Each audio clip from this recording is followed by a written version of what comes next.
ஆனால் மனுஷன் எவன் கடன் வாங்காமல் இருக்கான், எவன் பிழைக்காமல் இருக்கான். வாழ்க்கையில் முன்னேறணும்னா ஒவ்வொரு நிமிஷமும் நம்ம அடிபட்டால் தான் முன்னேற முடியும், இல்லைன்னா முன்னேற முடியும். சரியா? எப்போவுமே ஃபஸ்ட்டு படி 10 அடி இருக்கும். அது ரொம்ப கஷ்டமாக இருக்குது. கஷ்டப்பட்டு ஏறிட்டோம்னு வச்சுக்குவேன், அதுக்கப்புறம் சும்மா எடுத்து ஜெயிச்சிட முடியாது. எல்லாத்துக்கும் கஷ்டப்படணும். நான் எடிபடணும். அப்போ தான் அந்த இடத்த ஜெயிக்க முடியும். ஜெயிச்சதுக்கப்புறம் இதை விட இன்னும் கஷ்டப்படணும். ஏன்னா அந்த ஜெயித்தறதை தக்க வைக்கிறதுக்கு சும்மா கிடச்சிடாது. கேட்டுட்டு இருக்குது பாப்பாண்ணா. ஹாய் ஃப்ரெண்ட்ஸ், நாங்கள் தான் உங்கள் சுமதி, வெங்கடேஷ், அவந்திகா, கீர்த்திகா பார்த்துட்டிங்கன்னா வீட்டில் இருக்காங்க. கீர்த்திகாவை விட்டுட்டு வந்துட்டோம். ஏன்னா பாப்பாவுக்கு தடுப்பூசி போட்டோம். தடுப்பூசி போடும்போது வீடியோ எடுக்கலான்னு பார்த்தோம், ஆனால் முடியல. ஏன்னா நிறைய கூட்டம் இருந்தாங்க, அதனால் எடுக்க முடியல. தடுப்பூசி போட்டுட்டு கையில் 2, தொடையில் 1 போட்டிருக்காங்க, 9 மாதத்து ஊசி. ஆனால் இருந்தாலும் இப்போ சிரிச்சிட்ருக்கிறா. நைட்டுக்கு தான் அவளோட சுயரோன்னு தெரியும். இன்னும் வரைக்கும் அழுதா சமாதானப்படுத்தி பாலைகளை கொடுத்து சமாதானப்படுத்தி அழுகிறப்ப வீடியோ எடுக்க வேண்டாம்னு சொல்லிட்டு விட்டுட்டேன். இப்போ அழுகாச்சு நிறுத்திட்டு ஓரளவுக்கு வந்திருக்காங்க மேடம் பழைய நிலைக்கு. இப்போ தான் எடுக்கிறேன். நவந்திமா ஊசி போட்டது வலிக்குதா? சொல்லு. ஊசி போட்டு ஒரு இடத்துல உட்காந்துட்டு இருக்கிறோம். ஒரு பெரிய ஆலமரம். அங்கே கருவமலையும் பார்த்தோன்னா ராயம்பாளையம் அப்படின்ட்டு.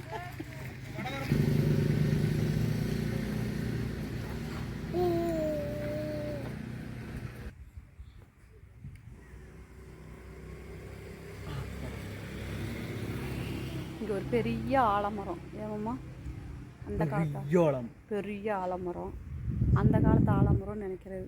ஸோ ஆலமரம் இங்கே பாருங்க எவ்வளோ பெரிய ஆலமரம். அந்த ஆலமரம் இது கோயிலுக்கு சேர்ந்ததுனால ஃபோட்டோவெல்லாம் ஆகாத ஃபோட்டோலாம் வச்சுருக்குறாங்க. இங்கே வீட்டில் வேண்டாங்கிற ஃபோட்டோலாம் இங்கே கொண்டு வந்து வைப்பாங்கள்ல, அந்த மாதிரி.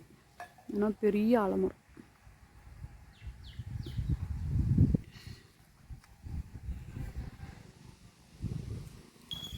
மழை பெய்யுங்காட்டிக்கு ஆலமரம் இப்போ தான் அந்த கொழுந்தா வரும்ல, அது வந்திருக்கு. இது வந்து முடிக்கு போட்டு தேய்ச்சாங்கன்னா முடி இந்த மாதிரியே ஆலமரத்தை வேறு மாதிரியே முடி வந்து நீளமாக வரும் அப்படின்னு சொல்லிட்டு சொல்லுவாங்க. நிறைய வந்திருக்குது. வேணும்னா பொறிச்சிட்டு போய்க்கலாம். நான் பொறிக்கலை, ஏன்னா எனக்கு நேரம் இல்லை. குழந்தைய வச்சுட்டு என்னால் மெயின்டைன் பண்ண முடியாதுங்கிறதுனால நான் இது வந்து கொழுந்தா இருக்கிறதெல்லாம் கிள்ளுவாங்க. ஆனால் நான் பொறிக்கலை. கொஞ்ச நேரம் உட்காந்துட்டு இருந்துட்டு கிளம்பிட்டோம். இங்கே ஒன்றுமே பேச முடிய மாட்டேங்க. யாரோ ஒருத்தர் வந்துக்கிட்டே இருக்காங்க. நாங்கள் வேறு வெக்கப்பட்டவங்களாச்சா, வெக்கம், அச்சம், நாணம் கொஞ்சம் எல்லாமே போகணும். இன்னும் கொஞ்சம் இருக்குது. அதனால் கொஞ்ச நேரம் உட்காந்துட்டு இருந்துட்டு கிளம்பிட்டோம். பெரிய பாப்பா வேற கூட்டிகிட்டு வரலையா, அது வேறு சங்கட்டமாக இருக்குது. வீட்டில் என்ன பண்ணுறான்னு தெரியல, போய் பார்த்தா தான் தெரியும். Bye friends. லைக் பண்ணுங்கள், ஷேர் பண்ணுங்கள், கமெண்ட் பண்ணுங்கள், மறக்காமல் சப்ஸ்கிரைப் பண்ணி வச்சுக்கோங்க. ப்ளீஸ் சப்ஸ்கிரைங்க. பாய்.